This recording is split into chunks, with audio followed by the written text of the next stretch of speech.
Hello, it's Randi Rhodes. Here's a clip from our show, and go to randyrhodes.com for the whole thing and a podcast. Buy a stinking podcast. Believe it. Knock, knock. Who's there? It's a figment of your imagination. Randi Rhodes Show. Turn up your mind. He's a showboat. He's a grandstander. The FBI has been in turmoil. You know that. I know that. Everybody knows that. You take a look at the FBI a year ago. It was in virtual turmoil less than a year ago. Really? It hasn't recovered from that. Monday you met with the Deputy Attorney General, Rod Rosenstein. Right. Did you ask for a recommendation? What I did is I was going to fire Comey. My decision. It was not... You had made the decision before they came in the room. I was going to fire Comey. Oops. There's no good time to do it, by the way.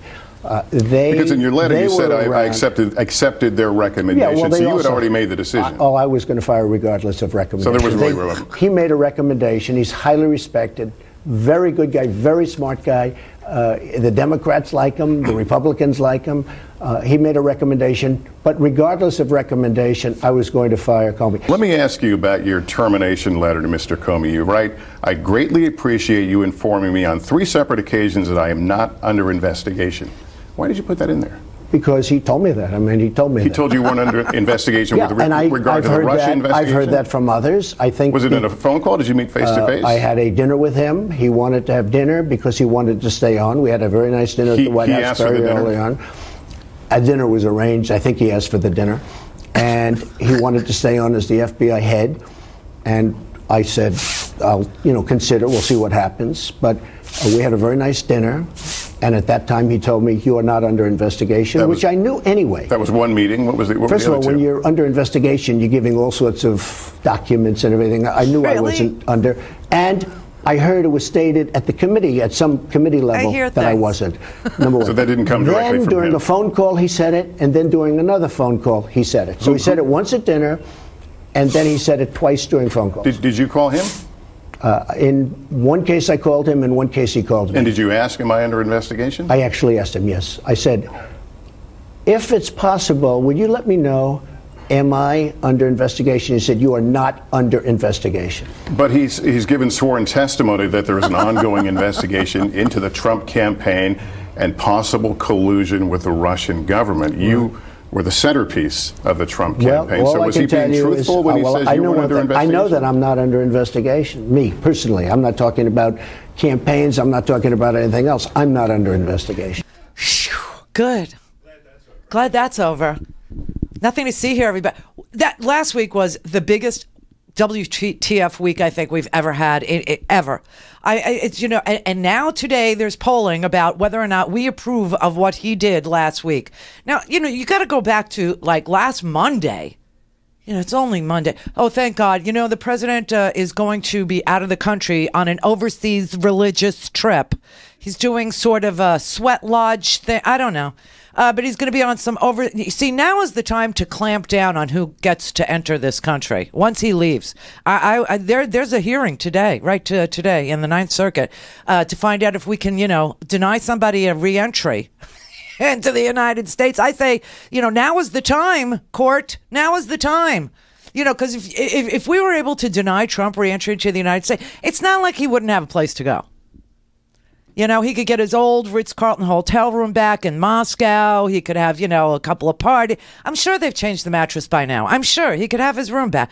Do you know what I mean? Oh, but this is just the beginning of another WTF week. I mean, it just never ends. So last Monday, Sally Yates went and testified. Remember that? And she gave this whole TikTok and a timeline of how she, Flynn was interviewed by the FBI on January 24th. By the 26th, she had gone to the White House. And she had talked to Don McGahn. And on the 27th, that is when Donald Trump claims, that Comey asked for a dinner, except that's not what happened. That's when Donald Trump summoned Comey to the White House. And we know that because James Clapper was on the TV this weekend. And Clapper said that Comey was never comfortable with this whole visit to the White House. He couldn't really turn down the president because when the president asks, you got to do. But he said, not completely comfortable. And he also said that he would not know what the investigation has shown thus far because he's out of the loop and there could be evidence of collusion. He would not know. And he also said that our institutions are under attack by this man. Okay, so let's just review, just so that you can keep the last week in your head. It's just amazing. So, okay. Monday, Yates testifies. She says, I went to the White House. I told them that Flynn had been compromised by the Russians and that he was blackmailable by the Russians and that you shouldn't have a national security advisor who's loyal to the Russians. And this man is, and there's some underlying conduct you should know about, and this is what it is. She did that on the 26th. On 27th, during the day, they asked her back to the White House. She went back to the White House. That evening was the evening Comey was summoned to the dinner. At that dinner, now we're finding out that Donald Trump's version of events and Comey's version of events are not the same. I'll go with Comey. Anybody want to take that bet against me? You want to take the bet against Comey? I'm in. I'll take it.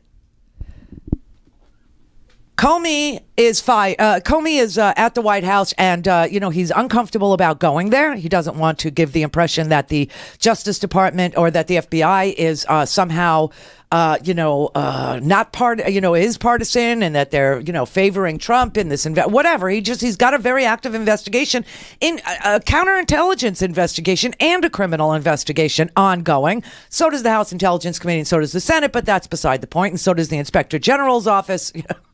At the Pentagon, there's so many of them.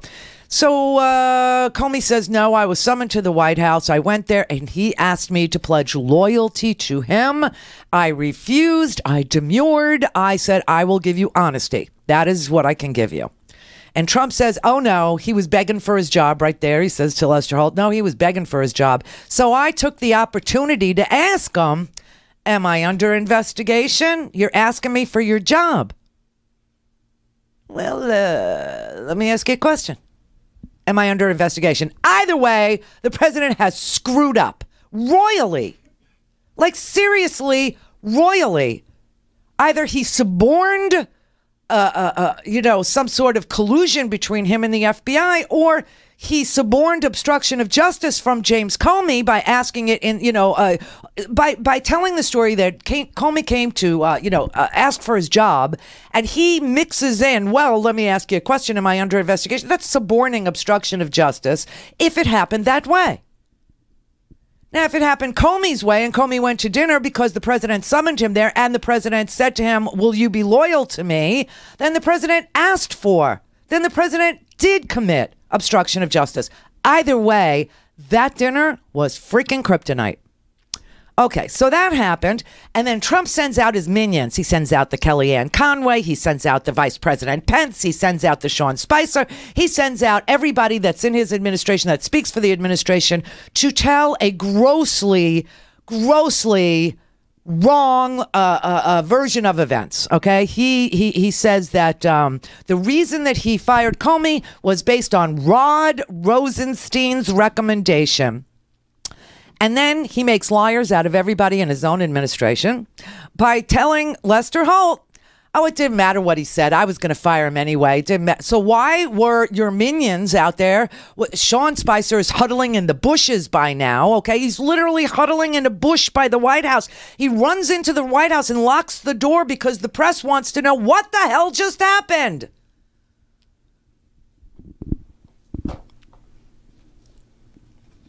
By Thursday, okay, this all happens. Monday, she testifies. Tuesday, he fires the director.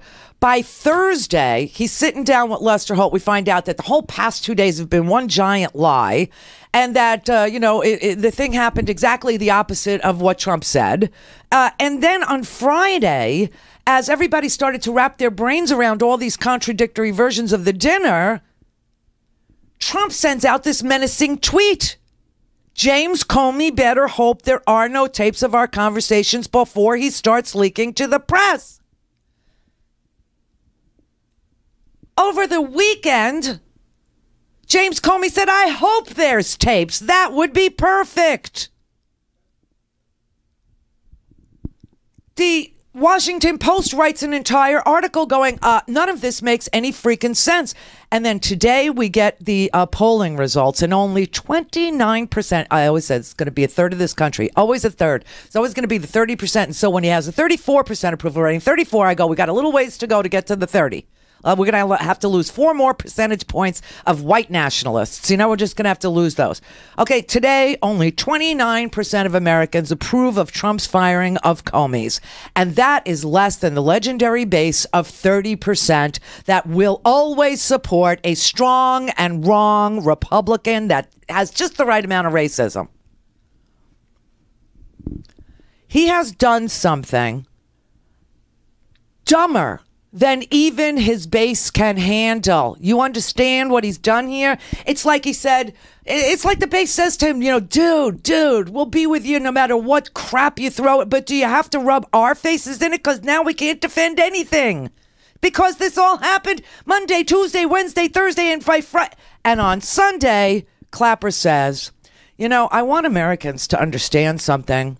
The institutions of this country, the judicial system, the intelligence agencies, the courts, this man has attacked everything. And, at first you think it's just him, just spouting, just not understanding what it is to be president, or understanding the Constitution, or not understanding what the job is, or not understanding anything about, the co-equal branches of government, or that law enforcement takes an oath to the Constitution, not to the president. You know what I mean? Maybe it's just him and his. No.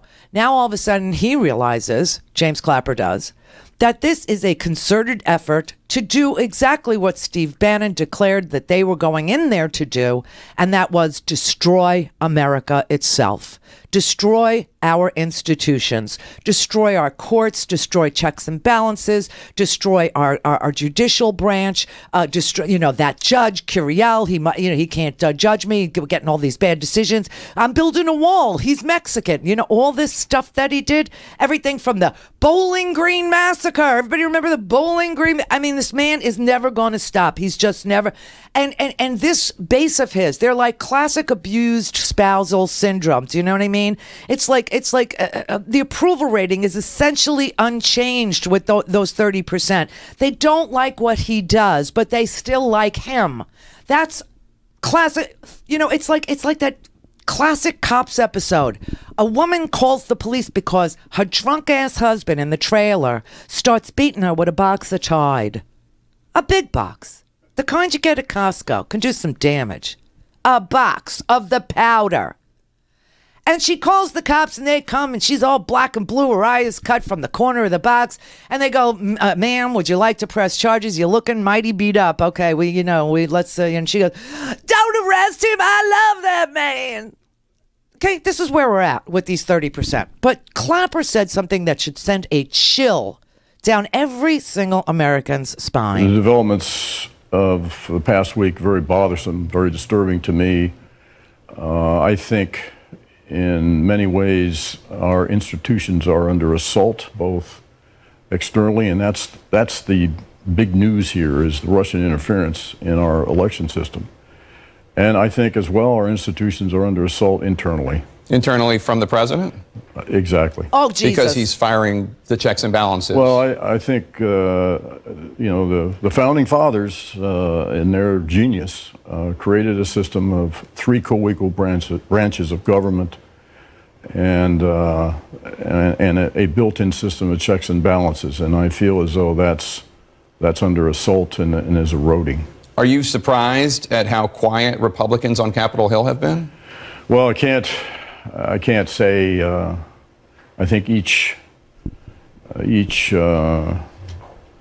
senator or congressman has got to, I hope, will think in terms of their own conscience, and I can't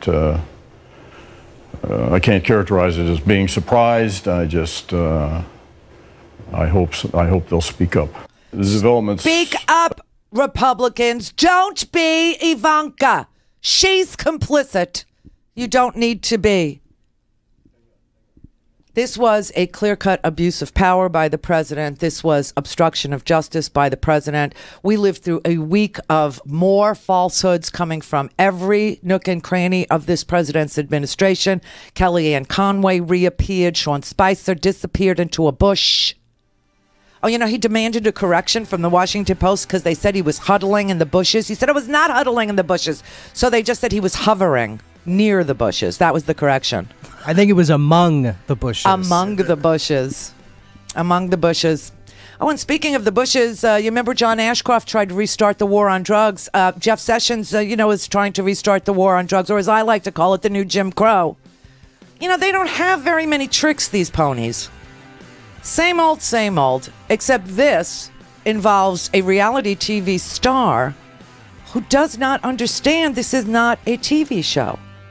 This is the Constitution he's screwing with. This is the presidency, and this is going to go rather quickly, I think. We'll do this very quickly, because it's sad.